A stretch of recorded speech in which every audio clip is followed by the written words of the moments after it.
Chapter 10. The only thing is, now I actually have to be a housekeeper. The next morning, my alarm goes off at 6:15 and I arrive downstairs in the kitchen before 7 in my uniform. The garden is misty and there are no sounds except a couple of magpies chacking at each other on the lawn. I feel as though I'm the only person awake in the world. As quietly as I can, I empty the dishwasher and put everything away in the cupboards. I straighten the chairs under the table. I make a cup of coffee. Then I look around at the gleaming granite counters. My domain. It doesn't feel like my domain. It feels like someone else's scary kitchen. So, what do I do now? I feel twitchy just standing here. I should be occupied. My mind flashes back to London before I can stop it, to my regular routine. If I were still at Carter's Spank, I'd be queuing for a cappuccino by now. Or maybe on the tube, answering emails. I wonder how many emails are stacked up unanswered in my BlackBerry. The thought makes me feel slightly ill. No, don't think about it. There is an old copy of The Economist in the magazine rack by the table, and I pick it up. I flip through and start reading a piece on international monetary control, sipping my coffee. Then, as I hear a sound from upstairs, I hastily put it down again. Housekeepers aren't supposed to read articles on international monetary controls. They're supposed to be making breakfast. But how can I do that until I know what the geishers want? Then, all of a sudden, I remember yesterday morning. Trish made me a cup of tea. Maybe today I'm supposed to make her a cup of tea. Maybe they're waiting upstairs, tapping their fingers impatiently, saying, "Where's the damn tea?" Quickly, I boil the kettle and make a teapot full. I put it on a tray with cups and saucers, and after a moment's thought, add a couple of biscuits. Then I head upstairs, venture along the silent corridor to Trish and Eddie's bedroom, and stop outside the door. Now what? What if they're asleep and I wake them up? I lift a hand to knock, but the tray's too heavy to hold in one hand, and there's an alarming chinking as the whole thing starts tilting sideways. In horror, I grab it just before the teapot slides off. Sweating, I put the whole lot on the ground, raise a hand and knock very quietly, then pick up the tray again. There's no answer. Hesitantly, I tap again. Eddie, stop that. Trish's raised voice filters faintly through the door. Oh gosh, why can't they hear me? I'm hot all over. This tray is bloody heavy. I can't stand outside the room with a cup of tea all morning. Shall I just retreat? I'm about to turn around and creep away. Then determination comes over me. No, don't be so feeble. I've made the tea. They can always tell me to leave. I grip the tray tightly and bang the corner hard against the door. They have to have heard that. After a moment, Trish's voice rises up. Come in.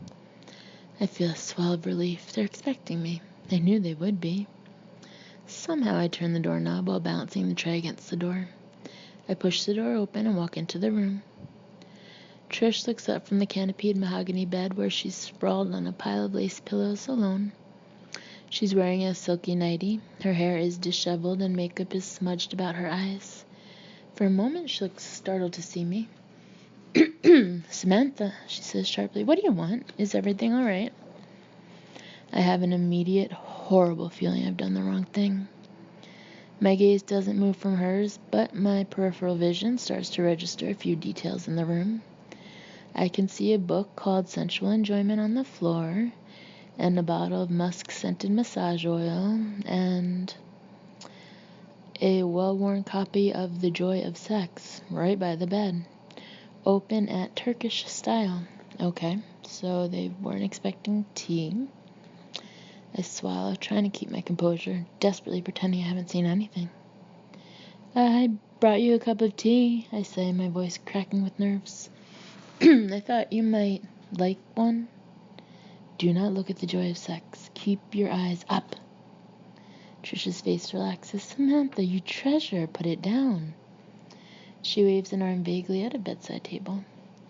I'm just starting to move toward it when the bathroom door opens and Eddie emerges, naked except for a pair of too tight boxer shorts, displaying a quite staggeringly hairy chest. Somehow I managed not to drop the entire tray on the floor. I'm sorry, I stammer, backing away. I didn't realize. be silly. Come in, exclaims Trish gaily. She now seems completely reconciled to me being in her bedroom. We're not prudish. Okay, I'm really wishing they were. Cautiously, I edge further toward the bed, stepping over a mauve lace bra. I find a place for the tray on Trish's bedside cabinet by pushing aside a photo of her and Eddie sitting in a jacuzzi, holding up glasses of champagne.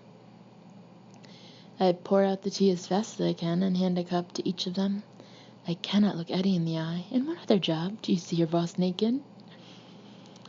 Only one other occupation springs immediately to mind, which isn't that encouraging. Well, I'll go now, I mumble, head down. Don't rush off. Trish sips her tea with relish.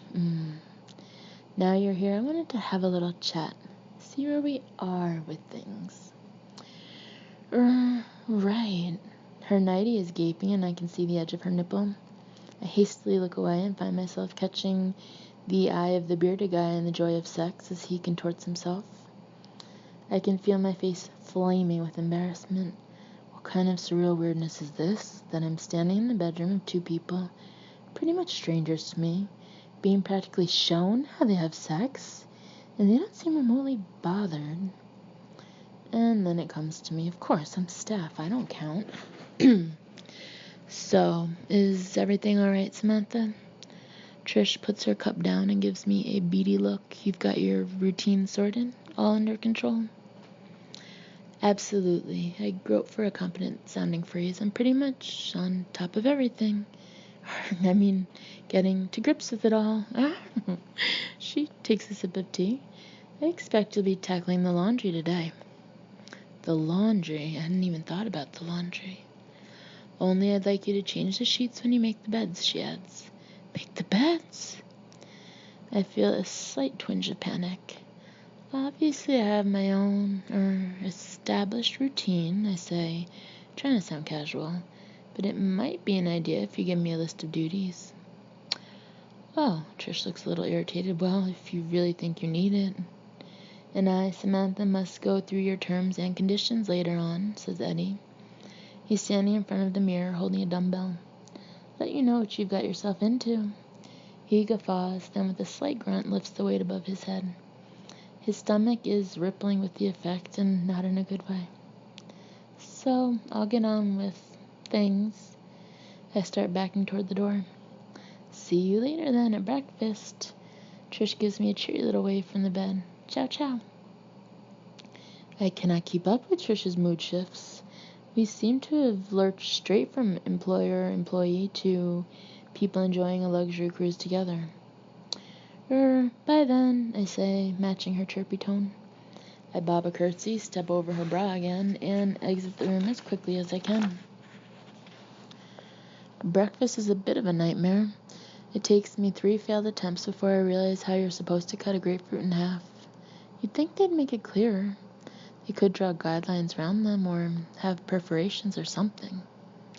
Meanwhile, the milk for the coffee boils over, and when I plunge down the cafetiere, the coffee explodes everywhere. Luckily, Trish and Eddie are so busy arguing about where to go on their next holiday, they don't seem to notice what's going on in the kitchen. When they've finished, I stack the dirty dishes in the dishwasher, and I'm desperately trying to remember how I made it work yesterday when Trish comes into the kitchen. Samantha, Mr. Geiger would like to see you in his study, she says, to discuss your pay and conditions. Don't keep him waiting. Very good, madam. I curtsy, then smooth down my uniform and head out into the hall. I approach the door of Eddie's study and knock twice. Come in, replies a jovial voice. I walk in to find Eddie sitting behind his desk, a huge affair of mahogany and tooled leather, with an expensive-looking laptop in front of him. He's fully clothed by now, thank goodness, in tan trousers and a sports shirt. Samantha, ready for our little meeting? Eddie gestures to an upright wooden chair, and I sit down. Here we are, the document you've been waiting for. With a self-important air, he hands me a folder marked Housekeeper's Contract. I open it up to find a title sheet on cream vellum paper. Contract of agreement between Samantha Sweeting and Mr. and Mrs. Edward Geiser, the 1st day of July in the year of our Lord 2004. Wow, I say in surprise, did a lawyer draw this up? I didn't need a lawyer, Eddie chuckles knowingly. Downloaded it from the internet, and obviously amended it slightly. All you need is a bit of common sense. I turn over the title sheet and run my eyes down the printed clauses. I have to bite my lip as I take in phrases here and there, presumably Eddie's amendments. Now, I know it looks frightening, says Eddie, misinterpreting my silence. But don't be intimidated by all these long words. Did you have a chance to look at the pay? My eye flicks to the figure quoted in bold under weekly salary. It's slightly less than I charged per hour as a lawyer. Seems extremely generous, I say after a pause. Thank you very much, sir. Is there anything you don't understand? He beams jovially. Just say. This bit, I point to clause 7, hours. Does this mean I have the whole weekend off every weekend? Unless we're entertaining, Eddie nods, in which case you'll have 2 days off in lieu. You'll see in clause 9. I'm not listening. Every weekend free? I can't get my head around this idea. I don't think I've had a totally free weekend since I was about 12. That's great. I look up, unable to stop myself smiling. Thanks very much. Didn't your previous employers give you weekends off? Eddie looks taken aback. Well, no. I say truthfully, not really. They sound like slave drivers, he beams. Now, I'll leave you alone for a while to study the agreement before you sign. I've pretty much read it. I halt as Eddie raises a hand in reproof. Samantha, he says in avuncular tones, shaking his head. I'm going to give you a little tip that will stand you in good stead in life, Steed said. Always read legal documents very carefully. Yes, sir, I say, my nose twitching with the effort of staying deadpan. I'll try to remember that. As Eddie disappears from the room, I look down at the contract again, rolling my eyes. I pick up a pencil and automatically start correcting the text, rephrasing, scoring out, and adding queries in the margin. What am I doing? I grab an eraser and hastily erase all my amendments. I reach for a barrel and turn to the bottom of the page. Name, Samantha Sweeting. Occupation. I hesitate for a moment, then put domestic help. I'm really doing this. I'm really committing to this job. Miles away from my former life in every sense. And no one knows what I'm doing. I have a sudden flash on my mother's face, on the expression she'd have if she knew where I was right now. If she could see me in my uniform, her reaction, it would be as though some seismic world catastrophe had occurred. I'm almost tempted to call her up and tell her what I'm doing. But I'm not going to. And I haven't got time to think about her. I have laundry to do. It takes me 2 trips to bring down all the washing to the laundry room just off the kitchen. I dump the overflowing baskets on the tiled floor and look at the high-tech washing machine. This should be simple enough. Experimentally, I open the door of the machine, and at once an electronic display starts flashing at me. Wash? Wash? Immediately, I feel flustered. Obviously, I want you to wash. I feel like snapping back. Just give me a chance to get the bloody clothes in. Stay calm, one thing at a time. First step, sort the clothes. Feeling pleased with myself for having thought of this, I start sorting out the dirty clothes into piles on the floor, consulting the labels as I go. As I'm peering at one marked, wash with great care, I hear Trish coming into the kitchen, clearly on the phone. You're right, she's saying, her voice trembling. You're right, but he doesn't see it like that. And let me tell you, I've tried. I freeze in embarrassment. Does Trish know I'm in here? Should I cough? I don't want to play golf. Is there nothing else we can do together? I glance out of the laundry door into the kitchen and, to my horror, see Trish at the table, dabbing at her eyes with a pink tissue. It's all right for him. He has no idea what it's like for me. Hastily, I duck back into the laundry and start busily shoving clothes into the drum at random. If Trish comes in, she'll see me dutifully at work, impervious to her conversation. I shake some washing powder into the little tray at the top and close the door firmly. Now what? Wash? ? The machine is still flashing at me. Wash? Yes, I mutter. Wash them. I jab randomly at a button. Enter program. It flashes back. My eyes dart about for clues, and I spot a manual tucked behind a spray bottle. I grab it and start leafing through.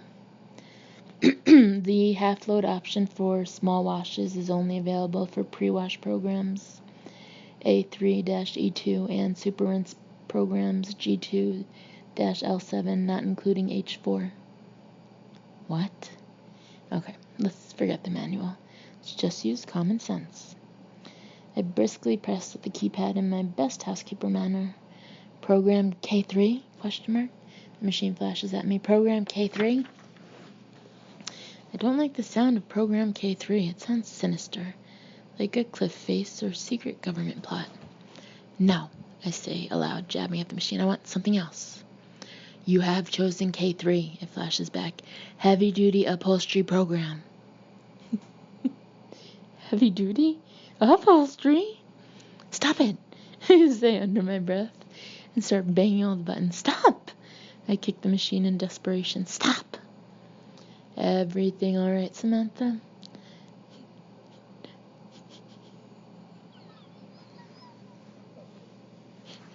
Trish appears at the laundry door.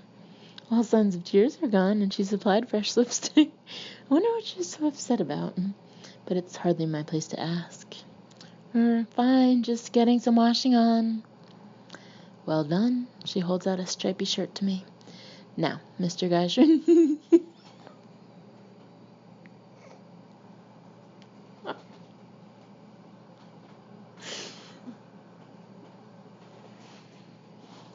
Mr. Geyser needs a button sewn on this shirt, if you'd be so kind.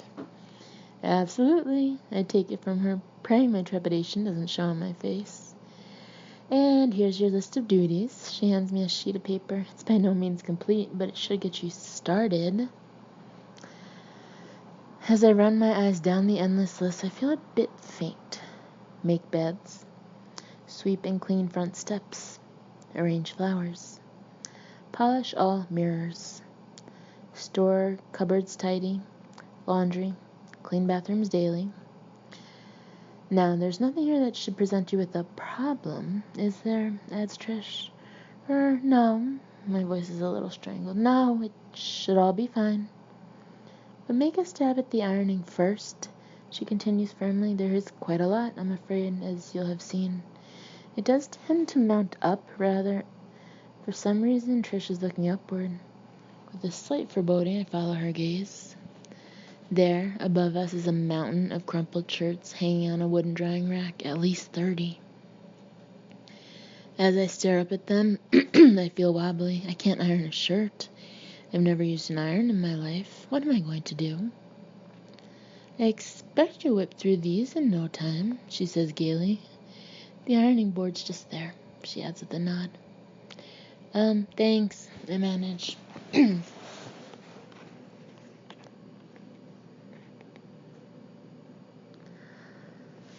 I reach for the ironing board, trying to look matter-of-fact, as if I do this all the time.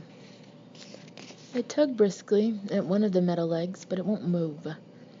I try another one with no luck. I'm pulling harder and harder till I'm hot with the effort, but the bloody thing won't budge. How am I supposed to open it up? It's got a catch, Trish says, watching me in surprise. Underneath. She takes the board from me, and in 2 movements has opened it up to exactly the right height. I expect you're used to a different model, she adds wisely as she clicks it shut. They all have their own little tricks. Absolutely, I say, seizing on this excuse in relief. Of course. I'm far more used to working with a Nimbus 2000. Trish peers at me in surprise. Isn't that the broomstick out of Harry Potter? Damn. I knew I'd heard it somewhere. Yes, it is, I say at last, my face flaming. and also a well-known ironing board. In fact, I think the broomstick was named after the ironing board. Really? Trish looks fascinated. I never knew that. To my horror, she leans expectantly against the door and lights a cigarette. Don't mind me, she adds, her voice muffled. Just carry on. Carry on. There's the iron, she adds with a gesture. Behind you. Great, thanks. I take the iron and plug it in as slowly as possible.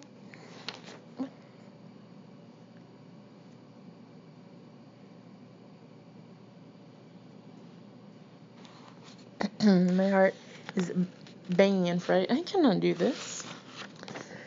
I need a way out, but I can't think of one. My brain is totally blank.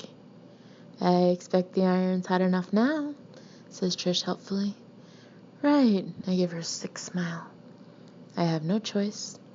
I reach for one of the shirts overhead and spread it out awkwardly on the ironing board. Unable to believe what I'm doing, I pick up the iron.